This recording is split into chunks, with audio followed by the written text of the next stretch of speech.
Hello అండి, అందరికీ నమస్కారం. టుడే టాపిక్ ఏంటంటే food processing industry in India. ఈ food processing industry in India అనేది చాలా ఇంపార్టెంట్ టాపిక్ అండి. ఇది అందరికీ అర్థమయ్యేలాగా మీకు ఇప్పుడు ఈ వీడియోలో మీకు తెలియజేస్తాను. దయచేసి ఈ వీడియోని చివరి వరకు చూడండి, నచ్చితే లైక్ చేయండి. ఓకే, ఇప్పుడు వీడియోలోకి వెళ్దాం. అసలు ఫుడ్ ప్రాసెసింగ్ అంటే ఏంటో చూద్దాం. అసలు ఫుడ్ ప్రాసెసింగ్ అంటే ఒక రైతు నుంచి వచ్చిన పంటని మనకి అందరికీ యూజబుల్గా, ఎడిబుల్గా, ఒక స్టోరేజబుల్గా చేసే దానినే ఫుడ్ ప్రాసెసింగ్ అంటారండి. ఫర్ ఎగ్జాంపుల్ రైస్ అనేది ఒక ఫార్మర్ నుంచి మన దాకా వచ్చే దాన్ని ప్రాసెస్ అంటారండి. అంటే దాన్ని ఆ బియ్యాన్ని ఒడ్లని బియ్యానిగా మార్చి ఆ బియ్యాన్ని ఒక ప్యాకెట్లో చేసి ఒక 25 kgs మనకు అమ్ముతారు.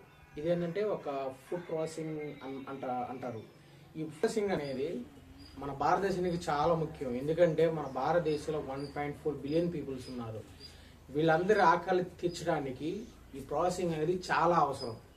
అసలు దీనివల్ల ఉపయోగాలు ఏంటంటే మన అగ్రికల్చర్ అనేది ఇంక్రీజ్ అవుతుంది. అగ్రికల్చర్ ప్రాసెస్ అనేది ఎంప్లాయ్మెంట్ ఆపర్చునిటీ బోత్ ఉమెన్స్కి యూత్కి ఖచ్చితంగా జరుగుతుంది. మన ఆర్థిక అభివృద్ధి, మన భారతంలో సంక్షేమం కూడా చాలా బాగుంటుంది.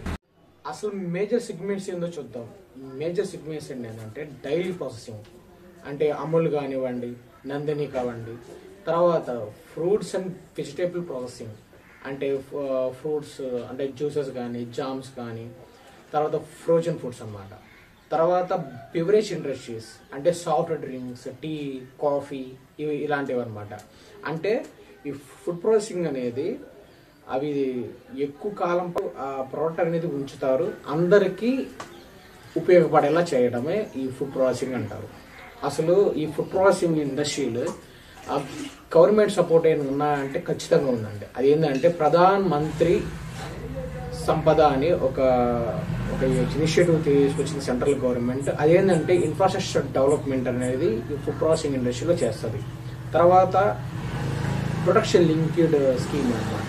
అంటే ఒక బ్రాండెడ్ అనమాట, ఒక బ్రాండెడ్ ఫుడ్స్కి ఇది వెళ్ళిపోవచ్చు.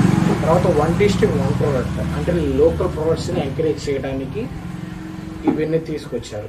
అసలు ఛాలెంజెస్ ఏముందంటే లాజిస్టిక్స్. అంటే లాజిస్టిక్ చాలా చాలా ఇరిటేట్గా ఉంటుంది. అంటే కోల్డ్ స్టోరేజ్ అనేది అది కూడా ఎక్కువ ఇష్యూ ఉంటుంది. అంటే విలేజెస్లో ఎక్కువగా కరెంట్ అనేది ఉండదు వీళ్ళకి. తర్వాత ఫార్మర్స్కి అవేర్నెస్సే ఉండదు, అసలు ఏం చేయాలి, ఎలా చేయాలి అనేది అసలు వాళ్ళకి అవేర్నెస్సే ఉండదు. అందుకని ఇవన్నీ మనకి మేజర్ ఛాలెంజెస్. మనకి ఇది రూరల్లో అంటే విలేజెస్లో ఈ ఫుడ్ ప్రాసెసింగ్ తేవడానికి ఇది గవర్నమెంట్ అనేది కాస్ట్ పెట్టడానికి ఎక్కువ అవుతుంది. ఇంకా దాన్ని బట్టి వేరే అర్థం చేసుకోండి ఇది ఎంత కష్టమో. కానీ ఇది ఖచ్చితంగా చేయాలి మన ఇండియాలో. ఎందుకంటే ఫారిన్ కంట్రీస్లో వాళ్ళు కూడా ఈ ఫుడ్ ప్రాసెసింగ్ వల్ల వాళ్ళు ఎక్కువ మందికి ఫుడ్ అనేది యాక్సెసిబుల్ అవుతుంది. మన ఇండియా అనేది 1.4 బిలియన్ పీపుల్స్ ఉన్నారు. వీళ్ళందరికీ ఫుడ్ కావాలంటే ఈ ఫుడ్ ప్రాసెసింగ్ ఇండస్ట్రీ అనేది చాలా అవసరం మన ఇండియాలో.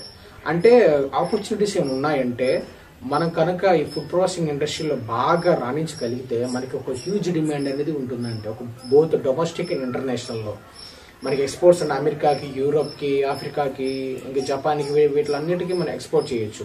తర్వాత ఏంటంటే ఒక హెల్తీ, ఒక ఆర్గానిక్ ప్రొడక్షన్ అనేది మన ఫుడ్ ప్రొడక్షన్ అనేది చేయొచ్చు.